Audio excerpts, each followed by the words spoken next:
Alright, what is up everybody? This is Ingram and I'm one of the Minecrafters and we're here at the Overboard in our tutorial world, and today we are going to be looking at refineries. Actually, somebody asked this question this morning and I just happened to be in a Minecrafting mood, and so I put together a little bit of a tutorial on refineries, and that's why nobody else is here with me just this morning.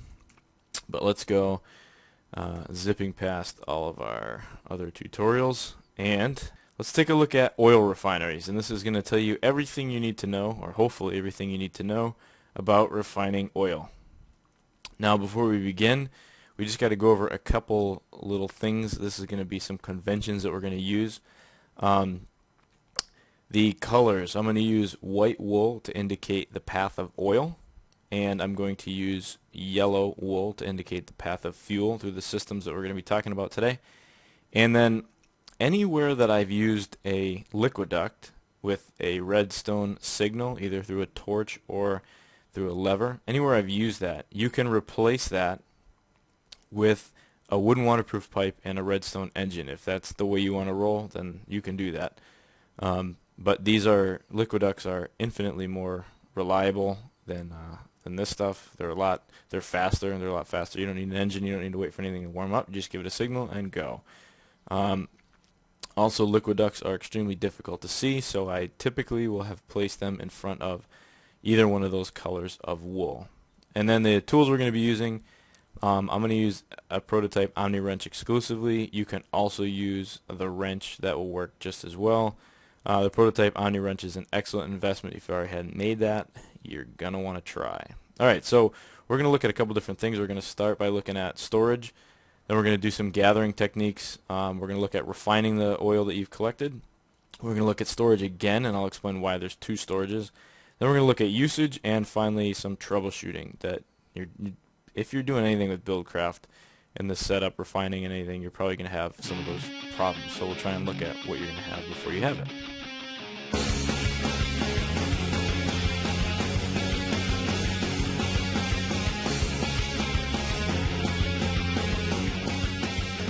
Okay, so let's take a look at the preliminary options for storage. Now, in this tutorial series, the way that I have it set up, I'm going to use tanks almost exclusively to do the actual storage, but portable tanks are pretty awesome. I'll show that in just a second, but I don't really use them. They're excellent for kickstarting the whole process if you need them, and then ender tanks are going to be used quite heavily. So you can replace ender tanks with phased waterproof pipe, which will allow you to transport your liquids to different areas. Ender tanks are nice because you can turn them on and off with this little button right here. You can color code them, which is cool. And they actually show, if you look down in my hotbar, you can see that some of these are full of liquid, and they actually show. If we look even in this right here, it's actually full of liquid. You can see that. It's very visual. You don't need to remember frequencies. You don't need to construct liquid tesseracts and pump things out of them. Kind of a pain in the butt. Ender tanks are just easy. You can replace ender tanks with liquid tesseracts or phased waterproof piping. But I'm going to use ender tanks because that's what we use almost exclusively. So tanks are going to do your basic storage. The pattern is quite simple. It's just 8 glass in a circle. Gives you a tank. You're going to need to make at least some of these for the pump in the gathering stage. Portable tanks are going to use hardened glass. To make hardened glass, you're going to need to actually combine lead and pulverized obsidian in an induction smelter. It's not too bad. You can make obsidian with a minium stone and 2 pieces of oak wood, and then you just pulverize it, take it out of the pulverizer, put it in the induction smelter with some lead ingot, you get some hardened glass. Now, the reason that these are pretty good, these portable tanks, is because they can store liquids. You can stack them on top of each other. You can stack 2 dissimilar liquids on top of each other without worrying about them combining with each other, which is good in the troubleshooting part. And the other cool thing is, if you shift click this with an Omni wrench or one of the other more advanced wrenches, it will actually drop, and you get to carry the tank around. It tells you what it has in it. It says that there's liquid in it. It tells you how many. It's 4,000 out of 8,000 millibuckets, which is equivalent to 4 buckets of fuel. And 5 buckets of oil is in this one, and you can just drop them anywhere. So if I take and put that there, it's all set to go, and you can configure how these things interact with each other by using an Omni wrench. Next in the long process of refining is the gathering phase. Now, in order to do this, you're going to need a pump, which is made again by the tank that we made earlier, and this thing called a mining well. And a mining well is an iron gear, redstone, 6 iron ingots, and an iron pickaxe in this configuration here. You're pretty much not going to use it ever for mining. Hopefully you're using a quarry, but you are going to need this thing to make a pump. Then all you need to do to place the pump down is if you grab it, I just have water here so we can see what's going on. If I take and grab a pump and destroy this one, the pump will do this automatically. As soon as you place it over a material that it can handle, you can see the little thing coming down here, and that's the little pump tube, and it'll extend as far down as it needs to go.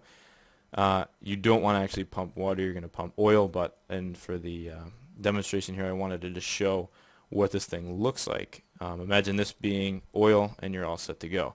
Now, as I mentioned before, there are three major ways to transport the oil once we've gathered it from the pump. That is a phased waterproof pipe. Kind of expensive to make because they use diamond gears, and you need to remember the frequencies. Liquid Tesseracts they might even be harder to make than a phased waterproof pipe. They're more involved because you need to melt down ender pearls, you need to build frames with hardened glass again. They're kind of a pain in the butt, and I don't know that they really have a benefit. And then ender tanks, which we are going to use. Let me just take a look at the recipe for that. The recipe for that is a cauldron, which is just some iron and a pattern. Then you need blaze rods. Ender pearls you can actually get by using a minium stone with some iron, or killing endermen. Blaze rods, you're going to need to go into the nether to get those, but as soon as you get one, you can use the maceration trick to get as many as you need. So I would definitely recommend going the ender route. You're going to use ender chests a lot anyway, so you might as well get yourself started with that. An extremely helpful thing here is these things called scaffolds, and these are just a quick way. I'm just going to grab some here, and I'm going to have to switch out of creative mode for a split second. I want to show you why these things are so beneficial. If you drop one and then with your right click and then left click on them, it will just keep stacking them on top, and then you can go pretty much as far up as you want. When you're done, if you break the bottom one, it breaks. It's supposed to break all the way. I don't know why this one survived, but it will actually break all the other ones. So what I've done here is I've constructed a scaffolding frame, and this is going to be how we're going to get our pump set up. So this is an oil spring, oil well. These things occur naturally in the world, and you just need to basically run around until you find them. If you hit X, you can see a large portion of your map. And if you look here on the map, up here we can actually see a couple black dots, and these actually indicate, I just flew over to one, there we go, there's some oil. And if we look back on our map, there's some over here, a little pool here. You will, as you explore more and more, you will find larger and larger oil wells. Some of them are actually quite massive, and in general they go way down into the earth, and there's a big ball of oil down there which this pump will make use of. The other cool thing about scaffolding is you can climb it. So just climb up there. And what we have here, this is the setup that you're going to use to pump the oil out of the ground and into your remote gathering technique. Here I've used a ender tank that has been coated with black ink sacs to make it black, black, black for oil. And underneath here I just placed a pump, and you just place this directly over the center of the oil, and then just slap some power on it. And excuse me while I fall here. Just slap some power on it, throw a lever, get your little redstone engines will actually work with pumps, that's fine. And then one thing you're going to want to do is, we'll touch about this a little bit again in the troubleshooting step, but if the oil that you find is really, really far from your base, that stuff over there would probably stay loaded. But if it went any farther than that, the oil might be too far away to stay loaded while I'm working in my base. So what you're going to want to do is use this thing called a dimensional anchor, and I have one placed down, but I'll just quickly show you the recipe for that. It's very simple to make, just a block of iron surrounded by gold ingots, and once you place it, it gives you this configurable option, and it lets you load the chunks, the different chunks. Now, if you've never done a chunk loader before, let's just talk really quick about that. You're going to need this definitely. So you can increase the amount of chunks with this. You can see your chunk limit area 3 by 3, 5 by 5. You can decrease it with this. I'm just going to leave it to, let's just do 3 by 3. That's fine. Now, if you use F4, you can see what chunks, and you see this giant black red square. That means it's loading. This little chunk loader is going to keep all these loaded all the time, no matter what. Why that's important? Because as soon as you get too far away from this pump, it will unload if you don't have a chunk loader. Now, see this green line coming down? This is the edge of a chunk. You need to make sure, and you can see the kind of different, the hazing of the ground and the area around here. You're going to need to make sure that your pump is being loaded, otherwise you're screwed. Because as soon as you get far away, maybe it'll unload. Sometimes you build it right on the boundary. It seems to always happen that way. You build it right on the boundary of a chunk, and your redstone engine, for example, will get loaded, but your pump won't, so you're toast. So just watch out for that. I'm going to break that because I don't actually want it to exist any more than just this tutorial. And then once that's going, your pump will pump the oil out. It'll keep moving down as the source blocks get eaten up, and it will pump it into your ender tank. Now for the actual refining process. Now to do this, we're going to need this thing called a refinery, which is just a diamond gear, 3 tanks, and 2 redstone torches in this pattern here. That gives you your refinery. And all you need to do is, once you have your refinery, you can just slap it down. This is where your wrench is going to come in handy. We'll just take a look. There's 2 chambers in the back. These are for fuel. Excuse me, these are for oil. And then there's a chamber in the front. This is going to be for fuel. And these little guys on the side, they're going to move up and down like little pumps, and they're going to change color depending on the speed of the oil refinery. So you're going to want to take your oil refinery, set it up maybe like this, use the wrench to rotate it around to get it facing the direction that fits your design. Oh, I broke my own color scheme here. That's okay. But the fuel's going to come in. We just have a ender tank and some liquid duct underneath it. Make sure that this thing is set so that the liquid duct will flow. You can just test that like this. See, it should fill up automatically. If it doesn't fill, try rotating this thing, and that should, see how I turned it off, turn it back on. Okay, now the reason I use liquid ducts is because normally you'd have to have a kind of nasty setup here with redstone engines, but all we need with a liquid duct is to configure it. You see how the pattern here changes? Make sure that it's like a little arrow. That means it's going to export from whatever it's touching. And as soon as we apply a redstone signal, I have a little lamp there to say that we're turning it on. You can see this thing is going to fire up. You can see these changing color. It's trying to refine, and you can see the fuel that it's refining being pumped out through the liquid ducts and into a tank. Now, as you get more and more advanced, you're going to want to speed this process up. I'll show you what it looks like when this thing is flying really fast. You see how it's getting faster and faster, and green is actually it means it's running at the optimal speed. Next, we're going to take a look at storage, because once you've refined things, you're going to need to be able to store it. So here I have a little refinery set up. This time I did not violate my own conventions, and yellow, indicates the color of fuel, and white indicates the color of oil. So this is basically, this is a very small scale of what I'm standing on, and I'm going to show you that in a second. But what we need to do is we need to pump into the top of tanks, and these things are stackable, as we saw there. You need to pump into the top or into any of the sides. You need to pull out from the bottom, unfortunately, and then you go into your refinery. Then again, you just pull out of your refinery, and to do that, remember, you need to configure this and slap a redstone torch down there so that the oil will flow out from the refinery.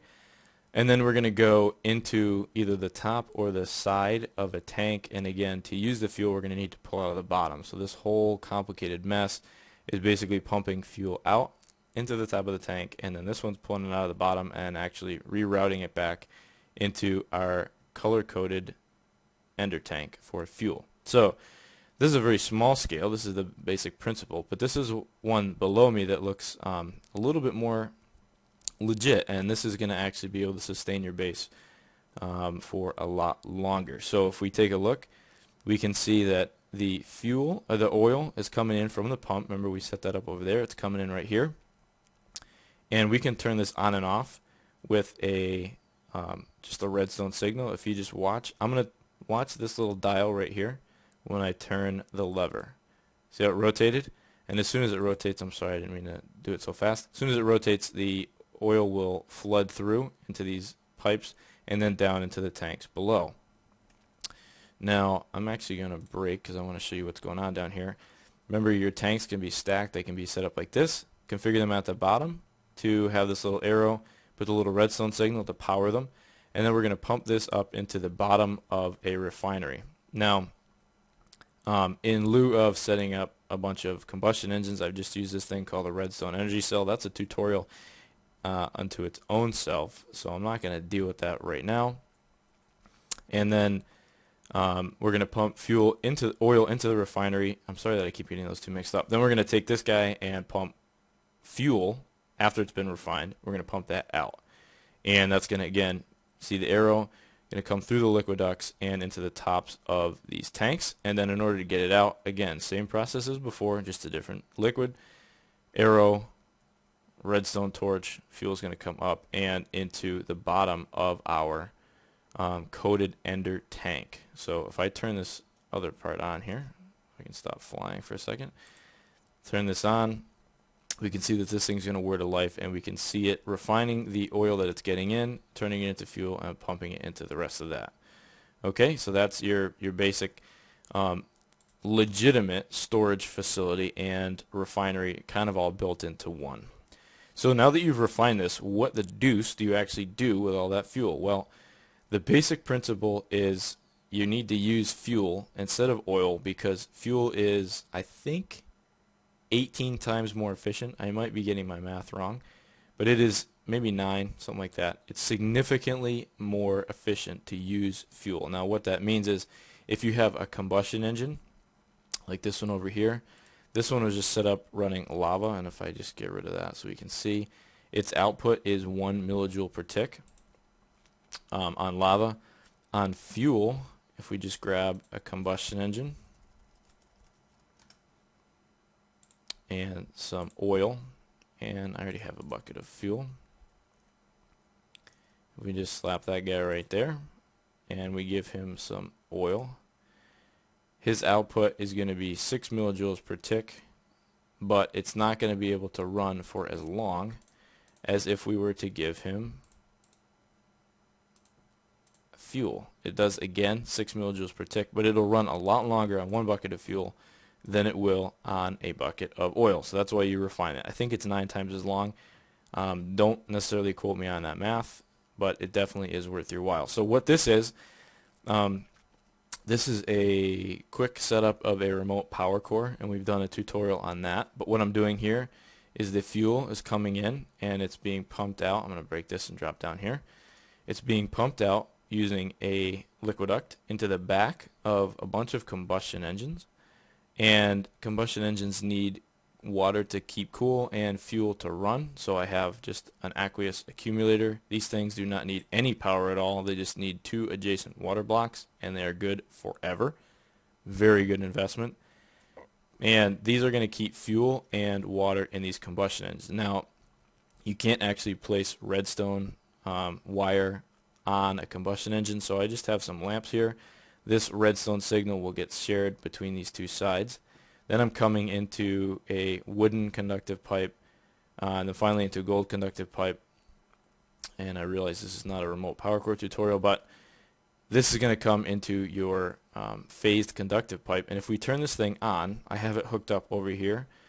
And after you get your system set up, you can replace everything else with this remote power capability, so that you no longer need combustion engines to run your refinery. You can hook them up to your engines themselves.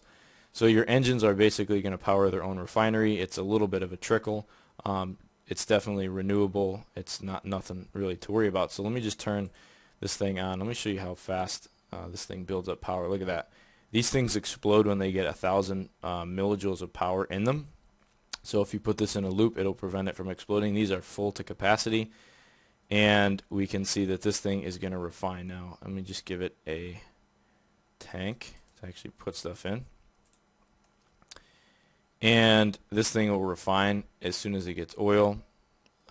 If you gave it just a straight shot, oops, let me just put conductive, it's going to blow. I got to do this quick. And we can see it's going to pick up speed because it's a straight shot. Now you can use, what I just used was a switch conductive pipe. You can turn the system on and off if you want to go that route. So the option's entirely up to you. So that is the usage. Now we're just going to take a look really quick at some troubleshooting, but at this point you have the ability to refine oil into fuel, and you know now how to use it. Don't go anywhere. Let's take a look at troubleshooting. Alright, so this is the last and final step. Troubleshooting, this is going to save you a lot of headache. Just pay attention to this section really quick. One of the most common things that happens with these stupid systems is they get water in them. So your pump is going to be pumping oil, and eventually it's probably going to hit water, and that will just pump right into your system. It'll fill your tank, it'll fill your refinery up. You can see that it accepts water for some reason, and a lot of the times this is a bucket of water, so a lot of the times it's just a tiny little drop, and that's enough to corrupt your whole system. So in order to fix that, you literally have to break these and get a new one. And actually, when you break them, they don't get destroyed, but you do need to put them back. And you see, by putting it back, obviously there's nothing in it.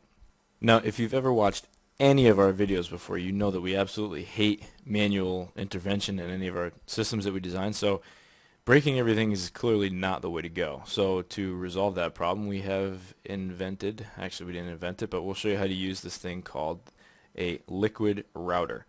And basically what we're going to do, let me just show you what's going on here. Unknown liquids, I have used red wool to indicate liquids of a dubious and unsorted nature, are going to come into this thing called a liquid router. And white, again, remember, resembles oil. So white is going to be allowed to come through into the tank system, and anything else, we're going to use water here, is going to be dumped out of the bottom into this thing that looks like an incinerator. It's actually an incinerator for liquids, and it's called a liquid disposer. So let me go this way. We'll take a look first at the liquid router recipe. You need to do your factory machine blocks. This is MindFactory Reloaded stuff. You get 8, which is awesome. These basically like diamond pipes for liquids. You are going to need 1 for each color, and all you need to do is go ahead, grab a bucket of each of the liquids that you need to sort or route, and the liquid router will take care of everything else. Just grab the bucket and drop it in the inventory. Note that it does use the bucket, so you don't get it back. It doesn't use shadow items. Just make note of that. And then the colors are indicated by the little triangle, little things here on the corner. So we can see that this one's yellow on this side, green on this side, red on this side. Ah, interesting, the dubious color. And then black on the bottom. So what I've done, I put a bucket of water on the black. So that's going to come out the bottom. And I've put a bucket of oil on the yellow. So that will come out this side. Now, if you don't know how to get oil, just grab a bucket. If you don't know how to get a bucket of oil, that is, grab a bucket. Go into any oil tank and just right click it, and there you go. You have now a bucket of oil. And once you have your bucket of oil, let me just show you how the system works. So anything that is water is going to get virtually incinerated, and oil is going to be allowed through. This will prevent you from having to break stuff. So if I throw a bucket of water in there, we can see that it immediately runs down and into this incinerator. And if I put oil, we can see that it immediately flows through, and it's allowed to go into the tank. And we can just do that a couple times. You see that's going through, and as soon as we put water in there, see how it's doing both at the same time? No problem. This is the better way to do it. Another common problem is that you're not getting enough power, and it takes 3 combustion engines roughly to run this thing at max speed, which is why I suggested using your remote power core and hooking them up to that to refine oil, because it's a lot more convenient than having these things facing at every angle and having to keep them full of fuel and all that stuff. Another problem that you'll have is you don't have oil coming into your tanks anymore, and that could be for a couple reasons. We'll discuss the first one here, that your pump or your well is dead. The pump doesn't have power. Maybe your redstone engine, you forgot to put it, or it's not being chunk loaded. We'll talk about that in a second. Or the well could have actually run out of oil, and you need to break the whole thing down and move the whole operation to another oil well. The other problem is probably the more common one. Actually, wells running out of oil is very common, but this is another one that you need to make sure to pay attention to, is that if your oil setup is too far, it might not be loaded anymore. In fact, it probably isn't. So use the chunk loader, and remember to check using F4 where your boundaries are. This one would be perfect because it's loaded all right in the middle. You can also use F6 to get this cool little, I don't know what that is, like a little laser line going around, and that shows you what chunks you have loaded as well. So you can use either one of those. You're going to make sure that your pump, the engines, and the tanks are all loaded in the area to make sure that everything works. Another problem is that your your ender tank is not emptying. The solution to that one, make sure that you're rotating this dial. And if you just try rotating it, you should see stuff flowing through. The last problem that we'll talk about is that your liquid ducts are not filling or are not flowing. The liquid's not flowing all the way through them, or they're not emptying, or they're not filling. There's two solutions to make sure to watch out for. If you're emptying, that is, if you're trying to pull out of a tank, make sure that you configure your liquid duct to make the little arrow, and you got to give it a redstone signal right adjacent to it. So over here wouldn't work. You're going to need to put it closer, like this, or even underneath it would work as well. You're just going to need to make sure you power it. The other thing is you need to make sure that your configurations are right. If your liquid ducts get different liquids in them, you're going to need to break them and replace them. And if they one has a liquid in it, and you just say if you piped from one direction and then came and piped from the other direction and they're not combining, just keep right clicking on the edges of the liquid duct, and eventually it should combine as long as the one has liquid and the other one doesn't. Another thing to watch out for is that your tank, Buildcraft tanks, you can only pull out from the bottom of the tank.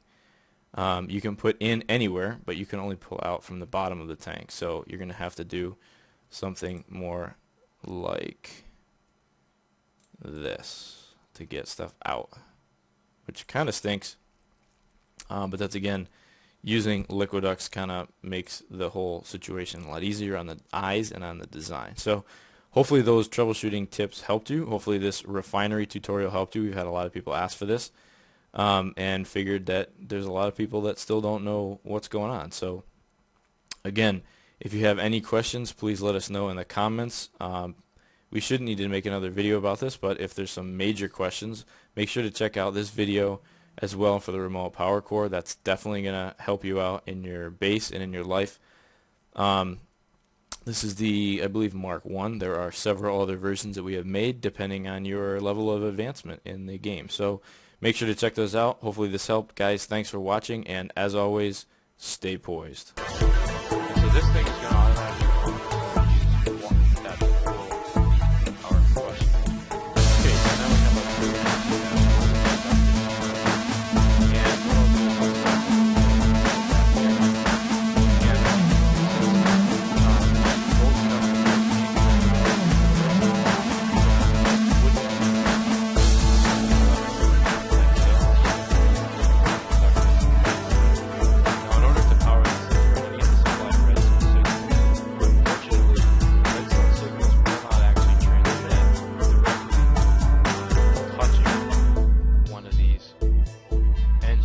we have a little bit of a walled-in area set up.